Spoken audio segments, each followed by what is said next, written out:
तो देखिए, आपके पास क्या होनी चाहिए, अगर आपको आयनिक कंपाउंड बनाने हो तो आपके पास एक मेटल और एक नॉन मेटल होनी चाहिए।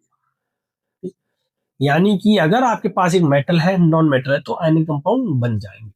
देखिए, जैसे कि आपका सोडियम क्लोराइड, सोडियम मेटल है, क्लोराइड नॉन मेटल है। मैग्नीशियम ऑक्साइड, मैग्नीशियम क्लोराइड में मैग्नीशियम क्या है, हमारी मेटल है, और ऑक्सीजन और क्लोरीन क्या है, हमारी नॉन मेटल है। तो यानी कि ये देखने को मिला कि आयनिक कंपाउंड में एक मेटल एक नॉन मेटल रहती है। अब ये होती है तो किस तरह से इनके बॉन्ड बनते हैं, कंपाउंड कैसे बनते हैं। इसमें क्या होता है कि मेटल्स, आपको पता है, इलेक्ट्रॉन क्या करती हैं, डोनेट करती हैं, देती हैं। नॉन मेटल्स क्या करती हैं, उनको एक्सेप्ट करती हैं, लेती हैं। इलेक्ट्रॉन दिया मेटल्स ने, नॉन मेटल्स ने ले लिया। यानी कि क्या हो रहा है, इलेक्ट्रॉनों का ट्रांसफर हो रहा है। इलेक्ट्रॉनों का जहां पे ट्रांसफर होता है वहां पे एक बॉन्ड बनता है, एक बॉन्ड बनता है, उसको हम आयनिक बॉन्ड कहते हैं, उसको हम आयनिक बॉन्ड कहते हैं। और इससे जो बॉन्ड से जो हमारा कंपाउंड बनता है, उनको हम आयनिक कंपाउंड कहते हैं। आयनिक कंपाउंड में क्या होता है, इलेक्ट्रॉन्स का ट्रांसफर होता है। लिखा है, ionic compounds are formed by the transfer of the electrons. Example ये रहे, देखिए 2025, 20, 15, 2020 में आए हुए क्वेश्चंस हैं। देखिए, तीनों एग्जांपल लिखे हैं, तो तीनों को हम करते हैं डिस्कस। देखिए, सबसे पहला है आपका सोडियम क्लोराइड। सोडियम और क्लोराइड को हमने अलग अलग लिखा। आपको पता है सोडियम का जो इलेक्ट्रॉनिक जो एटॉमिक नंबर होता है वो होता है हमारा 11, 2,8,1। इसका इलेक्ट्रॉनिक कॉन्फ़िगरेशन होता है, इलेक्ट्रॉनिक विन्यास होता है, 9th हमने सीखा है। ऐसे ही क्लोरीन का हमारा होता है 17, 2,8,7। पता है, अगर हम देख रहे हैं कि सोडियम के बाह्य कोश में, आउटर मोस्ट सेल में 1 इलेक्ट्रॉन है, क्लोरीन के आउटर मोस्ट सेल बाह्य कोश में हमारे 7 इलेक्ट्रॉन। तो हमने क्या किया कि सोडियम लिखा, क्लोरीन लिखा, इनके आउटर मोस्ट सेल्स को क्या करेंगे, हम डिनोट करेंगे। देखिए, इसमें कितना इलेक्ट्रॉन है, 1 है, आउटर मोस्ट सेल में लिख दिया। इसमें 7 है, 7 लिखे।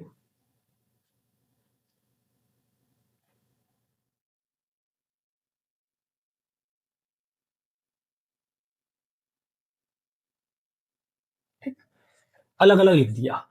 अब आपको यह भी पता है कि इलेक्ट्रॉन जो हमारे कंपाउंड्स होते हैं वो स्टेबल जब ही होते हैं जब ये ऑक्टेट रूल को फॉलो करें। ऑक्टेट रूल क्या होता है कि इनके बाह्य कोश में 8 इलेक्ट्रॉन होने चाहिए, जिससे कि ये इनर्ट गैसेस की तरह बिहेव करें। यहां पर 1 है, यहां पर 7 है।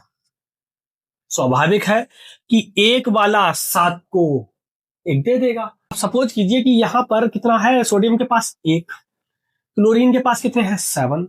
सपोज कीजिए कि आपके पास 1 रुपया है, मेरे पास 7 रुपए। अब क्या है कि आप अपना 1 रुपए देना सरल समझेंगे या हमारे साथ, हम स्वाभाविक रूप से 7 हैं तो आराम से तो देंगे नहीं, क्योंकि 7 है, आपके पास 1 है तो आप दे सकते हैं। तो क्या होता है कि जो 1 है ये इसकी तरफ थोड़ा ट्रांसफर हो जाता है, दे नहीं देता है, सिर्फ क्या होता है, ट्रांसफर हो जाता है थोड़ा। अब जब इसकी तरफ ट्रांसफर होता है ना, तो इसके जो इलेक्ट्रॉन्स होते हैं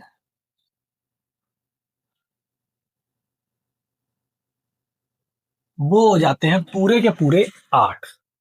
और सोडियम भी क्या करता है कि इनके ले लेता है, दिया है, तो इसीलिए इस पे क्या होता है, प्लस का, और क्लोरीन पे क्या होता है, माइनस का। ये तो आपने देखा ही है। अगर आप इसको लिखना चाहें तो किस तरह से लिख सकते हैं कि सोडियम पर 1 प्लस का, क्लोरीन पर 1 माइनस का। इस तरह से आप इसको लिख सकते हैं, बना सकते हैं, कोई दिक्कत। ये आपका आता है 2000 में आया हुआ, कई बार आया हुआ है, ठीक ना, तो लिख लीजिए, कर लीजिए। अब करते हैं इसका सेकंड।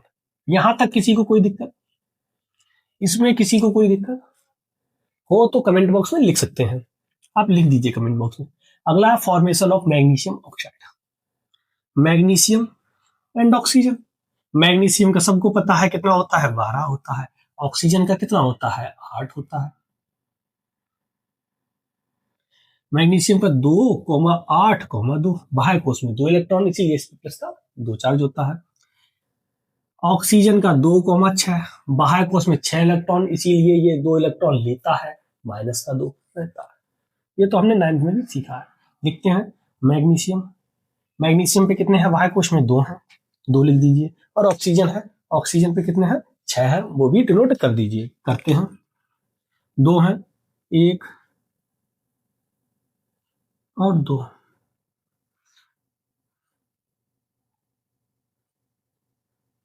इसके 6 हैं, 1 2 3 4 5 और 6। ठीक, क्या करेंगे कि आपको पता है ऑक्सीजन को 8 करने हैं, 8 करने हैं ऑक्टेट रूल के हिसाब से, तो ये क्या करेगा कि इनसे 2 इलेक्ट्रॉन्स ले लेगा।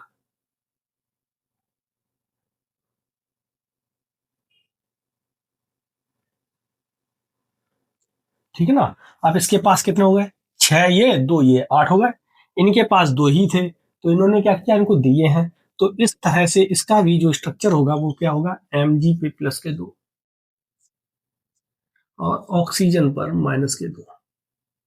2 माइनस के पहले लिखो चाहे बाद में लिखो। और इस तरह से क्या होता है, ये आपका इसका फॉर्मेशन हुआ है किसका, मैग्नीशियम ऑक्साइड का। सिमिलर सेम बिल्कुल इसी तरीके से आपका मैग्नीशियम क्लोराइड का रहेगा, उसका भी देखो हम बनाते हैं।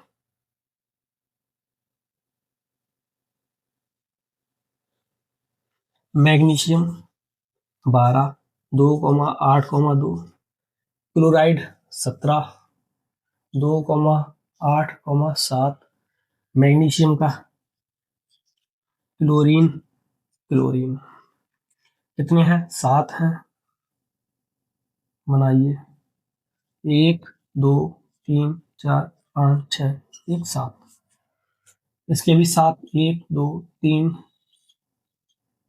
4 5 6 और 7। इसके कितने होंगे, 2।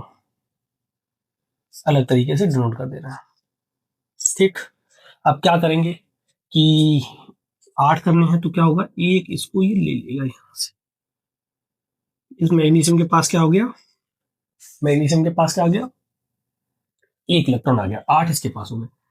सॉरी, क्लोरीन के पास, क्लोरीन के पास। ऐसे ही क्लोरीन एक यहां से भी ले लेगा, मैग्नीशियम से लिया, इसके भी पास कितने हो गए, 8 हो गए। तो इस तरह से क्या बनेगा कि Mg पर प्लस के 2 आए, क्लोरीन पर एक माइनस का आया, लेकिन क्लोरीन हमारी 2 है, तो 2 क्लोरीन हमने नीचे लिख दी, कोई दिक्कत। इस तरह से ये हमारा क्वेश्चन से ये फॉर्मेशन हो गया। ठीक, इसका स्क्रीनशॉट ले लो, स्क्रीनशॉट ले लो। ठीक, अब इनके बीच में जो बॉन्ड बन रहा है ना, ये जो बॉन्ड बन रहा है, ये जो हम बता रहे हैं कि ये इन्होंने लिए हैं 2 इलेक्ट्रॉन, तो इनके बीच में जो बॉन्ड बनता है इसको हम आयनिक बॉन्ड कहते हैं। और अगर इनके बीच में जो फोर्स को बात करें, तो इसके बीच में जो फोर्स होता है वो फोर्स होता है इलेक्ट्रोस्टैटिक फोर्स। इसका नाम होता है इलेक्ट्रोस्टैटिक फोर्स। ध्यान रखना, ये इससे रिलेटेड क्वेश्चन आपको देखने को मिल जाता है, ऑब्जेक्टिव में ये आता है, कई बार पूछा गया है और आगे भी पूछेगा। अब इनकी प्रॉपर्टीज बताएं। ये जो इलेक्ट्रोस्टैटिक जो फोर्स होता है, ये बहुत बहुत ज्यादा प्रबल होता है, बहुत स्ट्रांग होता है in comparison to covalent bond, metallic bond, और मतलब और भी बॉन्ड से ये क्या होता है, बहुत ज्यादा। हाइड्रोजन बॉन्ड, इनसे क्या होता है, ये स्ट्रांग होता है। मेटेलिक से तो नहीं होता, लेकिन हाँ कोवैलेंट से और उसका बाद हमारा हाइड्रोजन बॉन्ड से तो ज्यादा स्ट्रांग रहता है। तो इसीलिए इससे जो कंपाउंड बनते हैं ना, वो भी कैसे होते हैं, बहुत हार्ड होते हैं। ठीक, अगर मान लो कि जो कंपाउंड है वो हार्ड होंगे, तो इनको अगर हम गर्म करेंगे तो वो भी हमें कठिनाई से, यानी कि टेम्परेचर ज्यादा देना पड़ेगा, तब ये गर्म होंगे, तब ये पिघलेंगे। तो इसीलिए क्या है कि इसका मेल्टिंग पॉइंट और बॉइलिंग पॉइंट भी कैसा होता है, हाई होता है। क्यों होता है, due to the electrostatic force of attraction.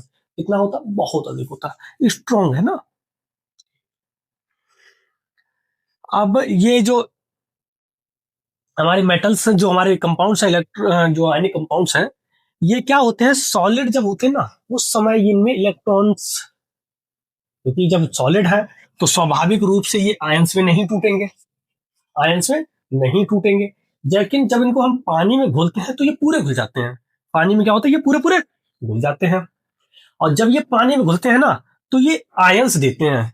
कौन कौन सा आयन देता है, एक आपका प्लस का आयन, पॉजिटिव आयन, एक माइनस का आयन, एक कैटायन और एक एनायन देते हैं। अब ये जो आयंस होते हैं ये हमारे वाटर में घूमते हैं, मूव करते हैं। जब मूव करते हैं ना, जब भी कहीं पर भी आयंस मूव करें ना तो वहां पर इलेक्ट्रिसिटी कंडक्ट हो जाती है, इलेक्ट्रिसिटी कंडक्ट हो जाती है। यानी कि एक्वस सॉल्यूशन में तो ये इलेक्ट्रिसिटी को कंडक्ट करते हैं क्योंकि इसमें क्या होता है, वाटर होता है, वाटर है उसमें आयंस होते हैं। लेकिन अगर ये सॉलिड स्टेट है, सॉलिड है, तब इसमें आयंस नहीं होंगे। आयन नहीं होंगे तो इसमें आयन मूव नहीं करेंगे, आयन मूव नहीं करेंगे, इलेक्ट्रिसिटी नहीं होगी। तो देखो सॉलिड्स में क्या होता है, इलेक्ट्रिसिटी को ये कंडक्ट नहीं करते हैं। क्यों नहीं करते हैं, क्योंकि आयंस नहीं होते हैं। आयंस क्यों नहीं होते हैं, क्योंकि इनके बीच का स्ट्रॉन्ग स्टैटिक फोर्स बहुत अधिक होता है। फोर्स, इलेक्ट्रोस्टैटिक फोर्स कैसा होता है, बहुत स्ट्रांग होता है, स्ट्रांग होता है। आयंस टूटते नहीं है, टूटते नहीं है तो इलेक्ट्रिसिटी कंडक्ट नहीं होती है। समझे, ये थी इनकी प्रॉपर्टीज भी हमने डिस्कस कर ली, इनको याद कर लीजिए, इनसे रिलेटेड क्वेश्चन पूछता है। ये वाले क्वेश्चन जो है पूछे गए हैं। इसके बाद अभी अभी हम रफ करके और क्वेश्चन लिखते हैं, इसको रफ कर रहे हैं।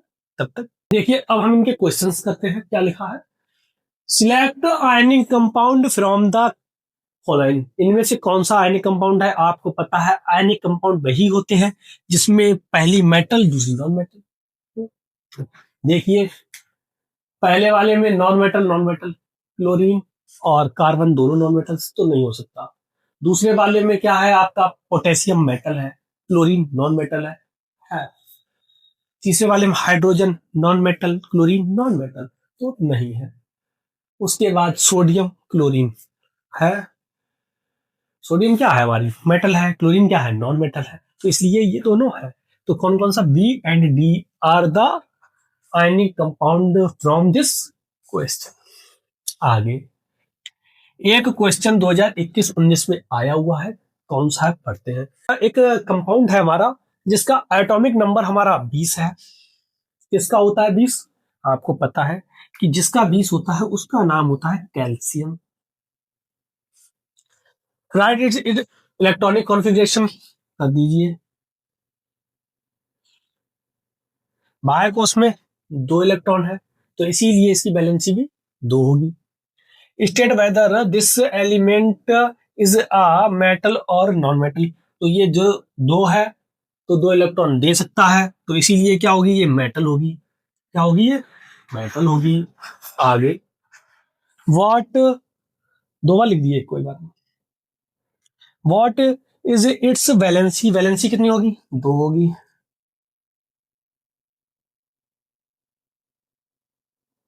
आगे right the name and formula of the compound, इसका नेम कंपाउंड और एक कंपाउंड और एक फॉर्मूला बताओ किसका बनता हो, कि जो बने किससे, क्लोरीन से क्रिया करने पर। क्लोरीन से क्रिया करने पर जो हमारा कंपाउंड बनता है वो बनता है कैल्शियम क्लोराइड। इसका नाम क्या है, कैल्शियम क्लोराइड, लिख देना कैल्शियम क्लोराइड।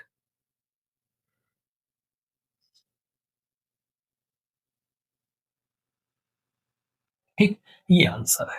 कोई दिक्कत, स्क्रीनशॉट ले लीजिए और आप इसको याद कर लीजिए क्योंकि यहां से क्वेश्चन आएगा ही आएगा।